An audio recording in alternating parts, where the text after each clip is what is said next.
보겠습니다. 이사야 6장 5절을 펴 주시기를 바랍니다.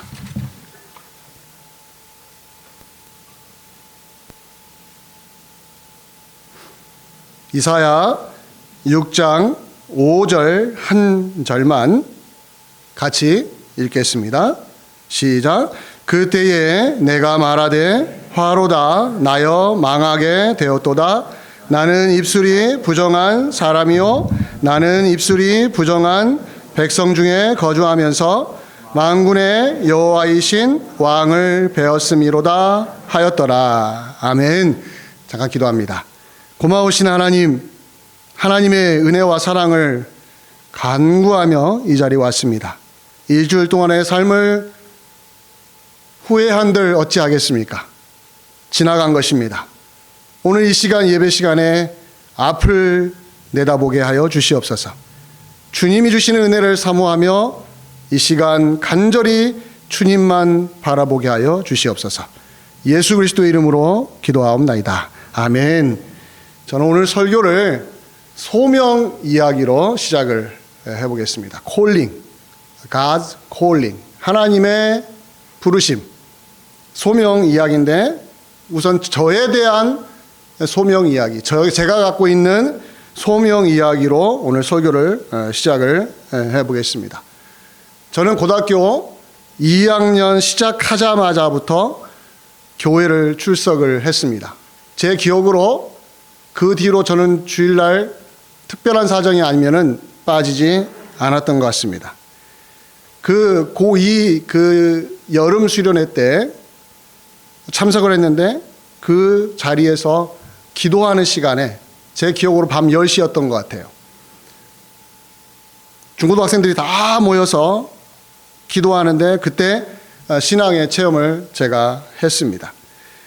그 신앙 체험이라는 게 뭐냐면 방언을 하거나 뭐 하늘을 본다거나 이게 아니라 제 마음 안에 하나님의 살아계심이 확실히 다가왔고 부활에 대한 소망이 생겼습니다. 죽은 자가 다시 살아난다는 그 부활이 진짜로 믿어졌습니다. 죽음이 끝이 아님을, 새로운 시작임을 확실히 알게 되었습니다. 그 뒤로 저는 교회 중심으로 살았습니다. 교회는 천국이었습니다. 교회는 너무너무 좋은 것이었습니다. 교회 다니는 모든 저희 중고등학교 학생들뿐만 아니라 어른들, 집사님들 모든 분들이 천사처럼 보였습니다. 교회에서 하는 모든 일이 즐거웠어요. 그래서 학교에서 공부하고 방과 후에 제일 먼저 달려오는 데가 교회였습니다. 교회에서 하는 모든 행사에 한 번도 빠지지 않고 시간을, 물질을, 물론 중고등학생이 무슨 돈이 있겠습니까? 많은 용돈 받으면 그거 가지고 헌금하고 정말 열심히 신앙생활을 했습니다. 하도 열심히 하니까 저희 담임 목사님이 어느 날 저를 불렀어요. 희진아, 그분이 저한테 희진이라고 하거든요. 희진아, 내가 너한테 권면을 하고 싶은데 신학교에 가보지 않겠냐. 정말 그냥 해본 소리가 아니라 진짜로 너 신학교에 가볼 생각이 없느냐 라고 하셨어요. 저는 그때 듣자마자 단칼에 거절했습니다. 왜냐하면 저는 꿈이 있었으니까요. 목회자가 저의 꿈이 아니었습니다. 저는 그 길이 제 길이 아니라 생각을 했기 때문에 제가 가야 될 길은 따로 있다고 생각하고 꿈을 꾸고 있었기 때문에 갑자기 목회자가 되라고 하는 목사님 말씀이 무겁게 와닿았지만 저는 거절했습니다. 하지만 1년 뒤에 제 마음에 변화가 생겼습니다. 1년 뒤에 제 마음은 바뀌었습니다. 목회자의 길을 갈 수도 있겠다라는 생각을 하기 시작을 했습니다. 그러나 목사님의 권유와 주변에 있는 집사님들의 적극적인 권면보다 더 중요한 것은 하나님의 부르심이었습니다. 정말 하나님이 나를 부르셨는가? 하나님이 나를 정말로 목회자의 길로 가도록 원하셨는가? 이게 저는 궁금했습니다. 그래서 어떻게 할까 했더니 저희 중고등부 전도사님이 저에게 해주는 말이 너 한번 작전기도 해봐라. 그래서 30일 동안 작전기도를 한번 해봐라. 그래서 매일 저는 저녁에 교회 지하실 기도 방에 와서 기도했습니다. 정해진 시간에 7시부터 8시 사이에 꼭 정해서 와서 기도를 했습니다. 다행히 하나님이 그 기도에 응답을 해 주셨습니다. 그리고 제 마음에는 확신이 들었습니다. 아, 하나님이 나를 부르셨구나. 하나님이 나를 목회자로 세우셨구나. 그래서 목사님의 권면이 하나님이 주시는 음성으로 들렸고, 주변에 있는 성도님들, 집사님들이 찬성하는 것이 하나님이 승인해 주신 것처럼 저는 받아들였습니다. 그렇게 해서 신학을 하게 되었고, 그리고 지금까지 왔는데 그 뒤에 평탄하지 않았습니다.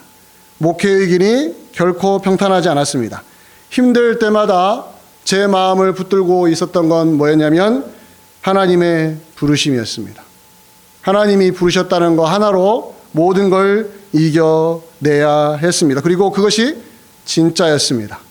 사람들이 잘해주고 내가 목회하는 것이 성공하고 내가 맡은 부서가 막 부흥하고 그것이 아니라 힘들 때마다 하나님이 나를 목회자로 세우셨다라는 그 하나의 확신이 모든 것을 이겨내게 만들었다는 거예요. 저는 오늘 그 이야기를 하려고 합니다.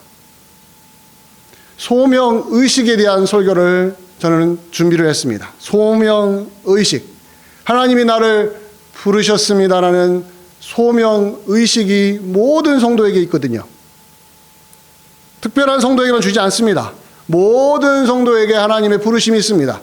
그러나 그 부르심의 내용이 다를 뿐이지 하나님의 소명은 모든 성도에게 주십니다.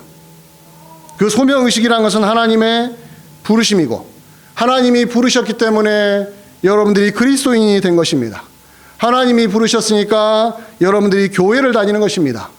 하나님이 부르셨으니까 예배를 드리는 것이고 하나님이 부르셨으니까 기도하며 말씀을 읽고 전도하며 봉사하며 섬기며 그리고 주변에 선한 일들을 행하는 것입니다.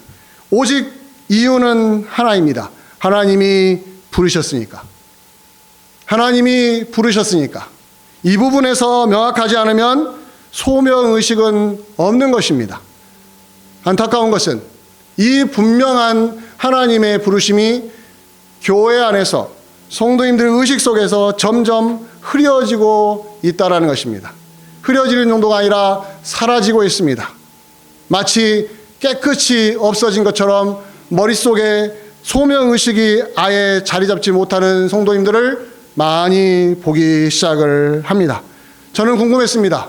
왜 성도님들이 교회를 다니는데 성경을 읽으면 하나님이 아브라함도 부르시고 모세도 부르시고 바울도 부르셨다고 하는 수많은 하나님의 소명 이야기가 많이 나오는데 왜 교회 다니는 성도님들 안에는 소명의식이 줄어들고 있는 것일까? 두 가지 이유가 있더라고요. 찾아보니까. 하나는 뭐였냐면 거짓된 소명이 판을 치기 때문에 그렇습니다. 여러분들이 교회 생활하면서 소명받았다고 하는데 소명받지 않은 것 같은 거짓된 모습들을 보면서 소명받았다는 말을 부끄러워하기 시작을 했다는 거예요. 하나님이 부르셨다고 하면은 저 거짓말쟁이 할 말이 없으니까 하나님 핑계대고 자기 마음대로 하려고 한다. 이러가는 거짓 소명자들 때문에 그들이 판을 치고 돌아다니는 바람에 진짜 소명받은 사람들이 부끄러워지는 거예요.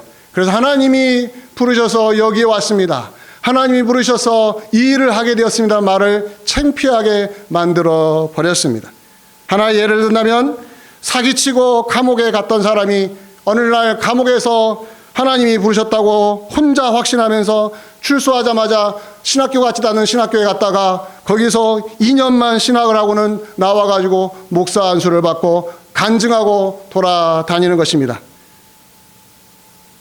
거짓말을 섞어가면서 자기를 미화하면서 자기가 지은 죄도 다 하나님의 은혜로 다 괜찮다고 하면서 스스로를 포장하는 그런 거짓된 목소리에 사람들이 진절머리를 치기 시작했습니다. 그래서 부끄러워하기 시작한 거예요. 아, 저런 사람들이 자꾸 돌아다니니까 정상적으로 교회가 인증을 해주고 성도님들이 추천해주고 목회자가 보면서 아, 이런 사람들이 목회자가 돼야 되지, 이런 사람들이 목회자가 안 되는 바람에 정상적으로 소명받은 사람들이 부끄러움을 겪게 되었다는 거. 이건 매우 위험한 현상 중에 하나인 것입니다. 여러분, 태평양 신학교가 있는 거 아십니까? 우리 목회자 사이에 유명한 말이나 태평양 신학교. 비행기 타고 오면서 목사가 된 사람이에요. 교회도 안 다니는 사람인데 비행기 타고 오면서 딱 미국에 도착하자마자 나는 목사다. 거짓말이 아닙니다. 검증이 안 됩니다.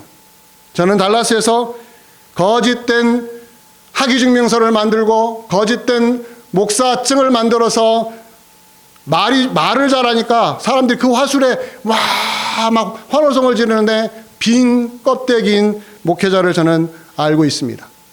이런 일들이 일어나니까 진짜 소명이 맥을 못 추는 거예요. 또 하나의 현상은 뭐냐면 시대 정신이 소명 의식을 대체시켰기 때문에 그렇습니다. 시대 정신이라는 게 있어요. 이 시대에 환영받는 정신이 있습니다. 가장 중요한 이 시대의 정신이 뭐냐면 발런티어 정신입니다. 발런티어 정신. 이 시대 정신 하면은 발런티어 정신이에요. 여러분, 발런티어 한다는 것은 매우 좋은 자세입니다. 여러분, 얼마나 이 발런티어가 좋은지 몰라요. 왜 좋으냐면 자본주의 사회에서 모든 게 물질로 증명하고 물질로 확인하는 시대에 물질로 하지 않고 나는 무료로 봉사한다는데 이것보다 더 커다란 가치가 어디 있겠습니까? 다 돈 받고 하는데 나는 무료로 한다는데 발런티어로 하는 것을 다 칭송하고 찬양하고 그 사람들을 높여줍니다. 근데 이 발런티어 정신이 교회에서는 매우 위험할 수 있다는 걸 사람들이 몰라요. 왜 위험한지를 여러분들에게 말씀을 드릴게요. 소명, 하나님이 부르신 것과 내가 발런티어로 봉사하는 것 사이에는 엄청난 차이가 있습니다. 여러분, 세 가지만 여러분들에게 말씀을 드릴게요. 잘 들어보세요. 소명은 하나님이 주도적으로 하십니다. 하나님이 부르셨으니까. 그러나 발런티어는 하나님이 아니라 내가 주도적입니다. 소명은 하나님이 부르셔서 하나님이 하신 대로 하라고 하는 건데 발런티어는 내가 자원해서 내가 주도적으로 결정을 하는 거예요. 그래서 이게 가장 큰 차이점이고, 두 번째 소명의 차이점은 하나님의 선택으로 소명은 움직입니다. 소명받는 사람은 하나님의 결정으로 하나님의 선택으로 움직입니다. 그러나 발런티어는 나의 결정으로 움직인다는 것이 또 하나의 차이입니다. 마지막 세 번째 차이는 뭐냐면요, 소명은요 내가 그만두고 싶어도 그만둘 수가 없습니다. 왜냐하면 내가 결정한 것이 아니고 내가 나를 부른 것이 아니기 때문에 하나님이 그만두라 할 때까지는 죽음의 골짜기를 간다 할지라도 가야 되는 게 하나님의 소명입니다. 근데 발런티어는 내가 그만두고 싶으면 그만두어 버리면 되는 것입니다. 교회에서 성도님들이 하나님의 소명으로 헌신하지 않고 발런티어 개념으로 헌신하다 보니까 내가 마음이 상하면은 그만두어 버리는 거예요. 그만둬도 누가 뭐라고 할 사람이 없지 않겠습니까? 누가 뭐라고 할 수가 없다라는 거예요. 이 시대의 발런티어 정신이 교회 안에서 소명의식을 없애버렸어요. 그러니까 하나님이 나를 부르셔서 여기에 왔다는 것은 다 사라져버리고 내가 원해서 내가 좋아서 내가 결정해서 여기에 왔다고 하는 그 발런티어로 사람들한테 인정받고자 하는 욕망이 우리 안에서 꿈틀거리고 있다는 것입니다. 자, 그렇다면 이 시대에 시대 정신이 이렇고요, 잘못된 소명의식으로 정상적인 소명을 받은 사람들을 부끄럽게 만드는 이 시대에 이 소명의식을 어떻게 하면 강화시킬 수 있는지를 우리는 질문을 해야 됩니다. 어떻게 하면 진짜 하나님이 나를 부르셨다라는 이 소명의식을 강화시킬 수 있겠습니까? 저는 오늘 이사야서 6장 5절을 읽었던 이유는 여기에서 답이 있더라고요. 6장 5절에. 오늘 보면 6장 5절 한번 다시 한번 읽어볼까요? 이사야 6장 5절입니다. 한번 큰 목소리로 읽어봅니다. 시작. 그때에 내가 말하되 화로다 나여 망하게 되었도다. 나는 입술이 부정한 사람이요 나는 입술이 부정한 백성 중에 거주하면서 만군의 여호와이신 왕을 배웠음이로다 하였도다. 이건 뭐냐면 하나님이 거룩한 자기의 모습을 이사야에게 보여주자 이사야가 보인 반응이 이거였습니다. 즉 하나님이 이사야에게 나타나셔서 이사야에게 자기의 거룩함을 보여주면서 하나님이 이사야를 선택하셨고 이사야를 부르셨다는 것을 보여주자마자 이사야가 반응한 것이 뭐였습니까? 이 내용인 거예요. 나로 망하게 되었도다. 오늘 이 본문 말씀은 언제 있었냐면은 우시야 왕이 죽던 해가 BC 740년인데 그때 이사야가 영적인 체험을 했고 하나님의 부르심을 받았습니다.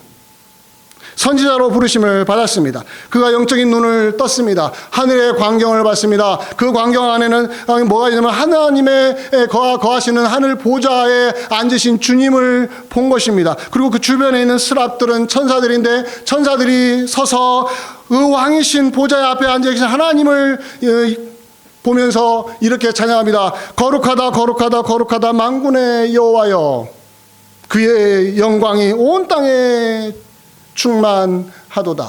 하나님의 영광에 압도를 당한 이사야가 보인 반응이 이거였습니다. 그 내용이 뭐라고요? 망하게 되었다고요. 자신이 얼마나 추하고 형편없는지를 알게 되었다는 겁니다. 잘 들으십시오. 하나님의 소명을 받았는데 무엇을 보게 돼요? 자기의 추함을 보게 되는 겁니다. 이게 진짜 소명자입니다.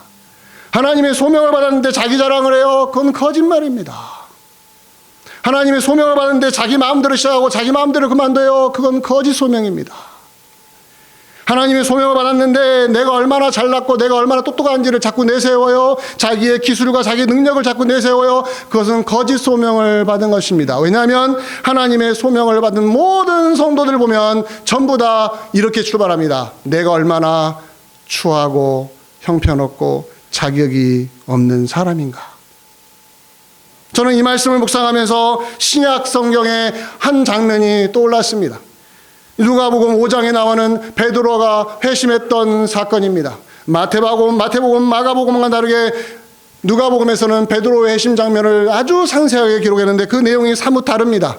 어떻게 다르냐면 능숙한 어부로 살았던 베드로가 어느 날 밤새도록 물고기 잡으려고 했지만 한 마리도 잡지 못하고 아침 일찍 투덜투덜대면서 선착장에서 그물을 싣고 있었습니다. 그때 예수라는 사람이, 예수라 불리는 사람이면 그 당시에 너무 유명했거든요. 근데 예수라는 사람이 그 다른 배가 아니라 베드로의 배에 올라타서는 거기에서 모여드는 사람들 향하여 설교를 하기 시작했습니다. 베드로는 그 바로 배 옆에서 그물을 싣고 있었으니까 제일 설교의 내용이 잘 들린 사람이 누구였겠습니까? 베드로였지 않겠습니까? 근데 베드로는 듣고 싶지 않았어요. 왜요?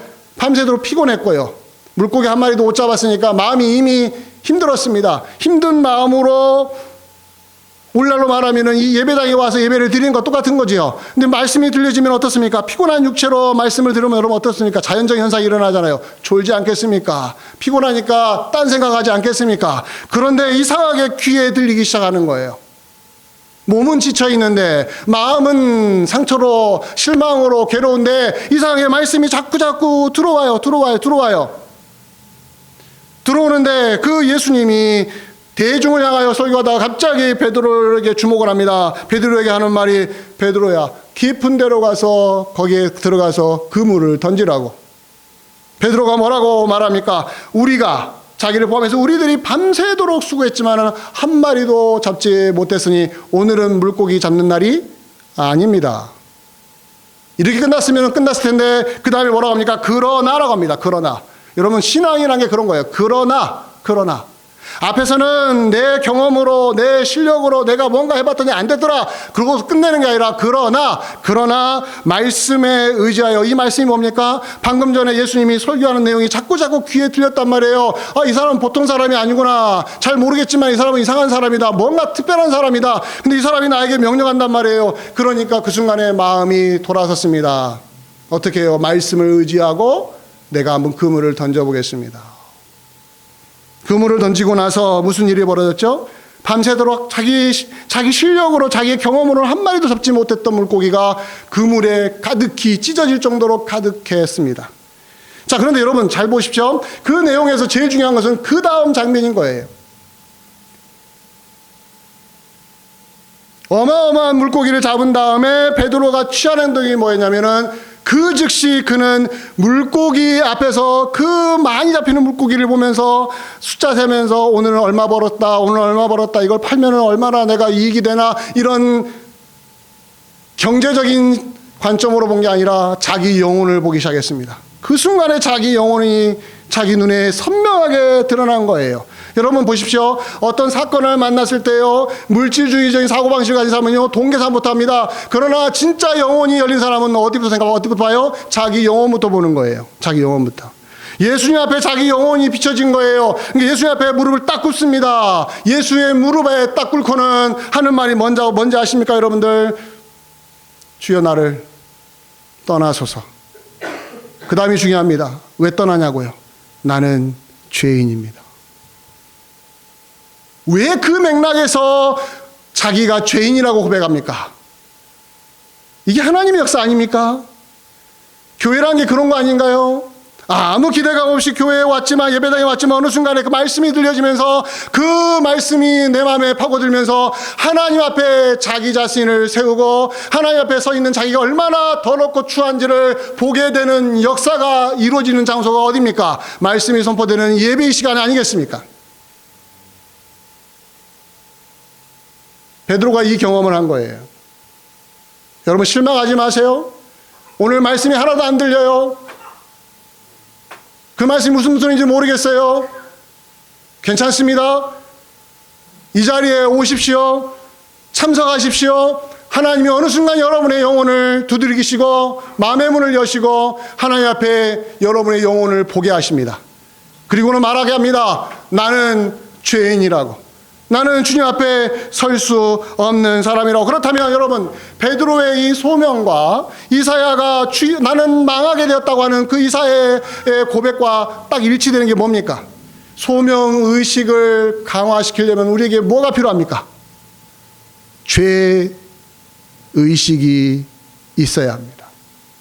죄책감이 아니라 죄의식. 죄를 인식하는 영적인 시각이 우리에게 있어야 합니다. 나를 보는 시각이 달라지는 겁니다. 내가 주님 앞에서 망할 수밖에 없는 죄인이라는 것을 철저하게 깨닫는 것보다 더 중요한 건 없습니다. 내가 죄인이라는 것은 무슨 뜻입니까? 주님 앞에 나는 자격이 없습니다. 하나님의 소명 앞에 서는 사람들은 형편없는 자신의 처참한 영적인 몰골을 보게 됩니다. 어찌 나 같은 사람이 하나님의 부르심을, 그 거룩한 부르심을 받아들일 수 있을까라면서 자기를 쳐내는, 자기를 치는 일들을 겪게 되는 겁니다. 이게 바로 무슨 의식이 강해지면 되는 거예요? 소명의식이 강해지면 이런 현상이 일어납니다. 근데 안타까운 것은, 여러분, 그런데 말입니다. 안타까운 것은 이런 현상이 일어나는 쪽도 있지만 의외로 많은 경우에 정반대 현상이 일어나고 있다는 거예요. 정반대 현상. 소명의식이 사라지면서 점점 자격이 있다고 하는 신자들이 여기저기에서 튀어나오기 시작합니다.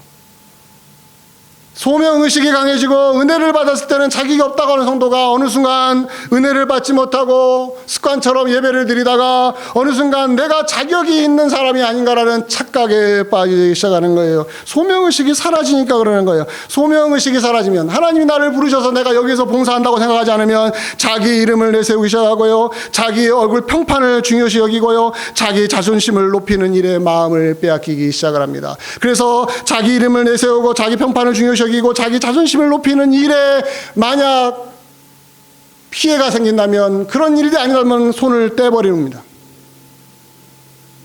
손을 빼버립니다. 발을 빼버립니다. 몸을 빼버립니다. 내 자존심이 너무 다치니까. 왜요? 교회 생활을 하나님의 부르심으로 하지 않고 뭐로 하니까요? 자기 평판으로 하니까요. reputation, 자기 평판, 자기 명예. 여러분, 그게 남 일이 아니더라고요. 여러분, 성경에 보면 그런 인물들이 많이 있는데 예수님의 제자 중에 대표적으로 누가 있습니까? 베드로 아시죠?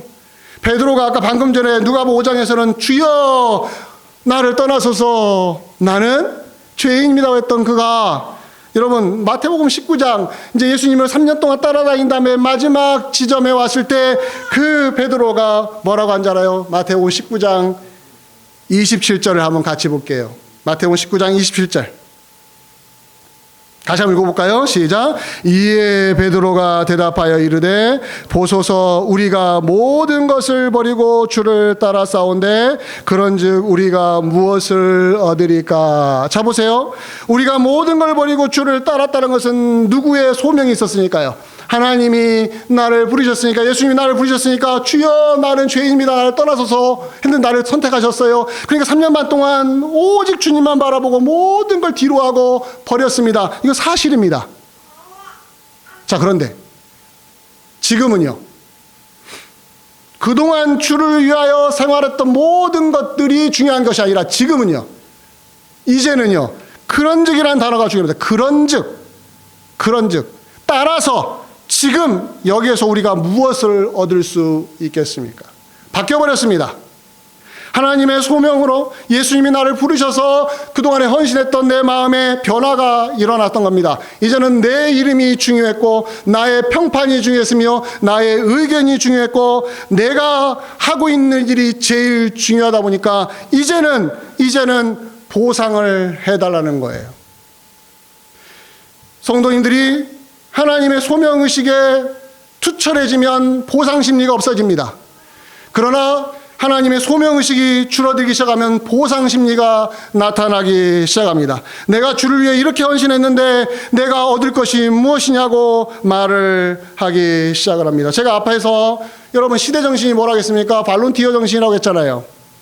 하나님의 부르심이 사라지고 발론티어 정신이 성도님들의 마음을 차지하면서 이런 일들이 일어나기 시작을 했습니다. 하나님이 부르셔서 내가 이것도 하고 저것도 하고 이런 일도 하고 저런 일도 하면서 마냥 기뻤습니다. 왜? 하나님이 좋아하시니까. 근데 발론티어 정신이 이제 내 마음을 차지하면서 내 시간과 내 물질을 무료로 주님을 위해 쓴다라는 이 발론티어 정신에 함몰되다 보니까 이것이 이제는 뭐라고 합니까? 주님, 내가 이렇게까지 남들은 돈 받고 하는데 나는 돈 안 받고 이렇게 발론티어로 봉사하는데 이제 내가 무엇을 얻을 수 있습니까? 라는 보상심리가 튀어나오기 시작합니다. 그러면서 섭섭한 마음이 들기 시작합니다. 꼭 섭섭한 마음도 어떻게 드냐면은 나는 발론티어를 하는데 저 사람은 발론티어를 하지 않잖아요. 이렇게 사람과 사람을 비교합니다. 누구의 부르심을 받았는데요? 하나님의 부르심을 받았는데 사람이 비교 대상이 되다 보니 섭섭한 마음이 듭니다. 나는 무료로 이렇게 봉사하는데 내가 왜 이런 대접을 받아야 하나는 속상함이 성도인 마음에 스며들기 시작을 했습니다. 한 교회만의 문제가 아닙니다. 모든 이 시대 자본주의 사회 교회 안에 이 소명의식은 사라지고 발론티어 정신이 교인들의 마음을 지배하면서 이 섭섭함이, 이 속상함이 마음을 지배하기 시작을 했습니다. 치료는 어디에 있을까요? 어떻게 치료하죠? 여러분, 어떻게 치료합니까? 있어요. 답이 있어요. 없으면 제가 설교 안 하죠. 소명의식 수준을 최대한 올리는 것이 답입니다. 이거 답이에요. 소명의식 수준을 최대한 끌어올리십시오. 최대한 끌어올리면 끌어올릴수록 내가 얼마나 무익하고 자격이 없는지 내 마음에서 솟아나기 시작을 합니다. 하나의 예를 들어줄게요. 여러분, 성경에 보면 소명의식이 어느 정도 수준까지 올라갈 수 있는지를 보여주는 실제적인 이야기가 있습니다. 예수님이 하신 이야기예요. 예수님이 하나의 비유를 하셨는데 어떤 비유냐면 내용이 이렇습니다. 어떤 집에 종이 있습니다. 이 종이 참 신실합니다. 주인의 말을 정말 잘 듣습니다. 하루 종일 밖에 나가서 밭에 가서 일을 했습니다. 이 종이 없으면 이 주인은 아무것도 할 수 없는 그 정도로 정말 충실한 종입니다. 네, 일하고 왔습니다. 일하고 와서 주인에게 왔습니다. 그럼 주인이 어떻게 합니까? 종아, 너가 있어 내가 너무 행복해. 너가 없었으면 내가 어떻게 이 기업을 이룰 수 있겠어? 이 가게를 어떻게 유지할 수 있겠어?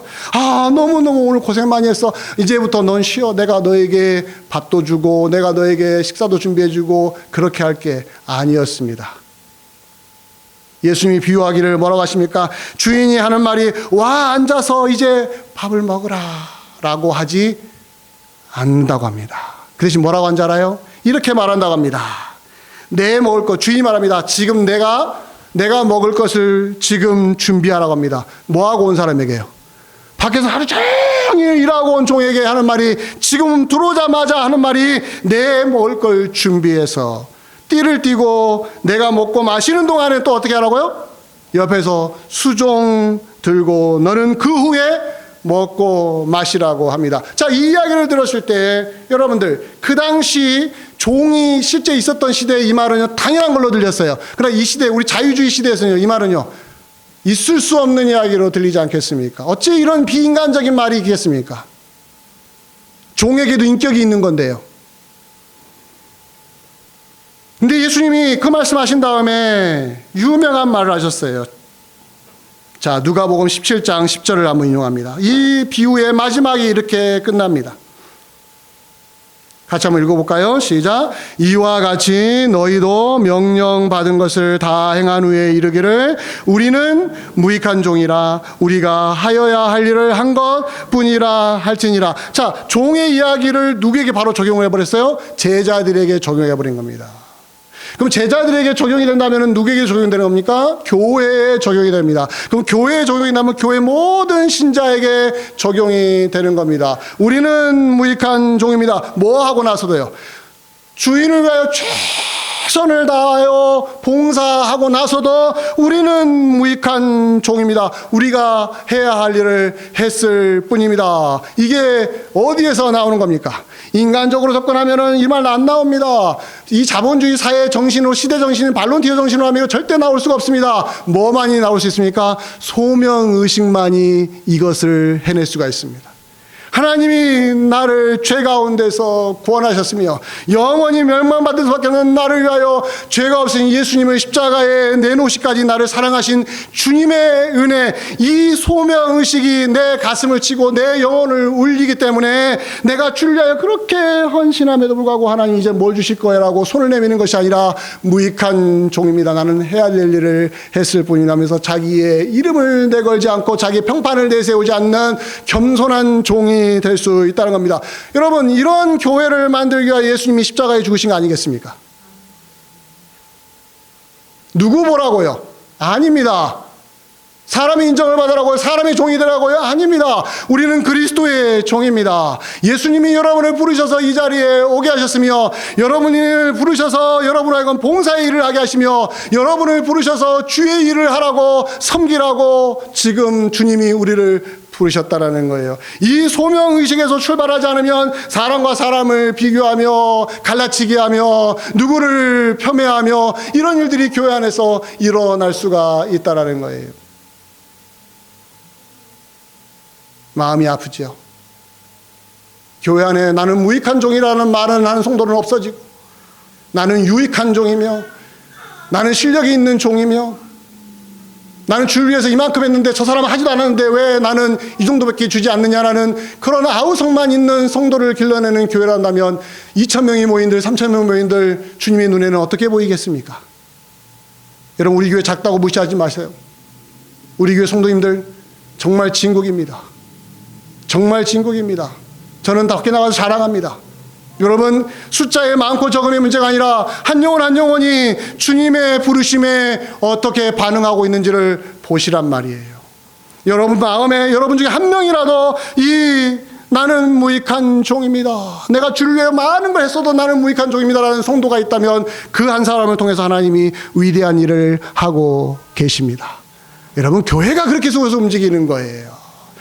10명이 다 헌신해서 교회가 움직이는 게 아니라 10명 중에 한 명이 나는 무익한 종입니다라는 헌신의 마음을 가졌을 때 교회의 변화가 일어나기 시작한답니다. 왜 그럴까요? 하나님이 그 사람을 통하여 일하시니까요. 자기의 평판으로 일하시면요, 열심히 돌아다녀도요, 조금만 기다려보세요, 제풀에 꺾입니다. 꺾이지요.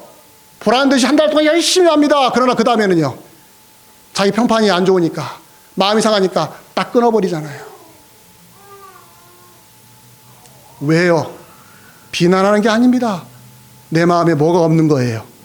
하나님이 나를 부르셔서 여기에 있고 여기서 봉사한다는 생각이 사라져버리니까 그러는 거예요.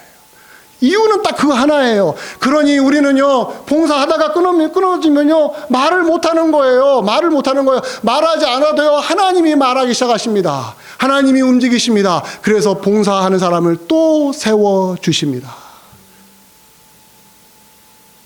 이런 소명의식이 강해지면은 무슨 변화가 일어나죠? 사명자가 생기기 시작하는 거예요. 사명자가. 그래서 소명자를 키워내면 어떤 사람이 나타나요? 사명자가 나타나는 겁니다. 사명자가. 그러니까 마지막에 여러분 이사야 6장 8절 한번 인용하면서 말씀을 맺기로 원합니다. 이사야에게 이런 소명의식이 강렬해지니까 이사야 6장 8절에 이 위대한 고백을 그가 하는 겁니다. 이사야 6장 8절 함께 읽어봅니다. 시작. 내가 또 주의 목소리를 들으니 주께서 이르시되 내가 누구를 보내면 누가 우리를 위하여 갈고 하시니 그때에 누가 나섰어요? 이사야가 말하기를 내가 이르되 내가 여기 있습니다. 나를 보내서 하였더라. 이 길이 꽃길입니까? 아니었습니다. 가시밭길이었습니다.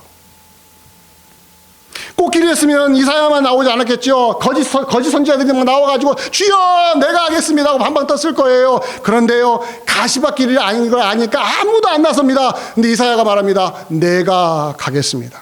아니나 다를까 갔다가 죽을 고생을 합니다. 죽을 고생했는데도 이사야는 끝까지 목숨 내걸고도 주의 일을 감당할 수 있었던 거냐면 주님이 나를 부르셨으니까. 주님이 나를 이 일을 시키셨으니까. 주님이 이 일 하도록 나에게 능력을 주셨으니까. 주님이 하라고 하셨으니 개인 감정을 다 뒤로 하고 개인 상황을, 개인 사정을 다 뒤로 하고 주를 위하여 사명자가 된 것입니다. 사랑하는 성도 여러분, 소명의식으로 움직이는 사명자가 교회에 생겨야 합니다. 사명자는 소명자에게 어울리는 말입니다. 여러분, 소명받지도 않은 사람이 자꾸 사명자가 된 것처럼 움직이기 시작하면요, 끊어집니다. 한 달밖에 일을 안 합니다. 보라는 듯이 사람들 다 보라는 듯이 막 이죽고 다닙니다. 야, 이 사람, 와, 우리 교회 중요한 사람이구나 했는데 한 달 만에 뚝 끊어집니다. 실망감만 갖다 줍니다. 왜요? 소명으로 움직이지 않고 사명으로 움직이니까 자기 이름을 드러내는 거예요. 조금만 힘들어도 그만둬버립니다. 도망쳐버립니다. 왜요? 소명의식이 없이 사명을 감당하겠다 하니까 이런 성도님들은요, 얼마 못 가는 거예요. 사명자를 만들고 싶습니까? 아니요. 일 열심히 하는 사람 뽑는 게 아닙니다. 소명자가 있어야 합니다. 하나님이 나를 부르셨다라는 소명의식이 우리 성도님들 마음속에 강렬해질수록 주님은 그 사람을 쓰십니다. 아니나 다를까 소명의식이 강하신 분은요, 비가 오나 눈이 오나 자기 자리를 지켜요. 여기서 내가 특정한 사람 이름을 거론하면 자랑할까 봐 말을 하지 않지만 우리 교회에 이런 분들이 계십니다. 눈이 오나 비가 오나 자기 자리를 지키는 분이 있습니다. 누가 욕해도 그냥 그 자리를 지킵니다. 소명의식이 있으니까요. 그런 성도를 우리 교회가 만들어내기를 원합니다. 그런 성도가 나타나기 위해서 기도해 주시기를 바랍니다. 우리 힘은 안 됩니다. 목사가 못합니다. 주님이 부르시기 때문에 주님이 만들어 내셔야 하는 것입니다. 이게 교회입니다. 교회는 이런 분들을 하나님이 만들어 내고 계십니다. 그래서 우리 교회가 여기에 존재하는 것입니다. 이 은혜가 우리 교회에 계속 넘칠 수 있도록 기도해 주시기를 주의 이름으로 간절히 축원드립니다. 기도하겠습니다. 고마우신 아버지 하나님, 소명을 받았습니까? 우리가 사명자가 되게 하여 주시옵소서. 소명의식도 없이 사명 감당하지 않게 하여 주시옵소서. 우리에게 하나님이 부르셨다라는 분명한 하나님의 콜링이 우리에게 있게 하여 주시옵소서. 이럴 때 우리 교회 성도님들 한 명이 일당 100을 감당할 만큼의 영적인 파워를 가질 수 있음을 저희는 믿습니다. 이 교회가, 이 이스라엘 교회가 이런 성도들이 길러지는 교회가 되어서 아버지 장차 주님이 원하시는 아름다운 교회로서의 모습이 갖추어갈 수 있도록 역사하여 주시옵소서. 예수 그리스도 이름으로 기도하옵나이다. 아멘.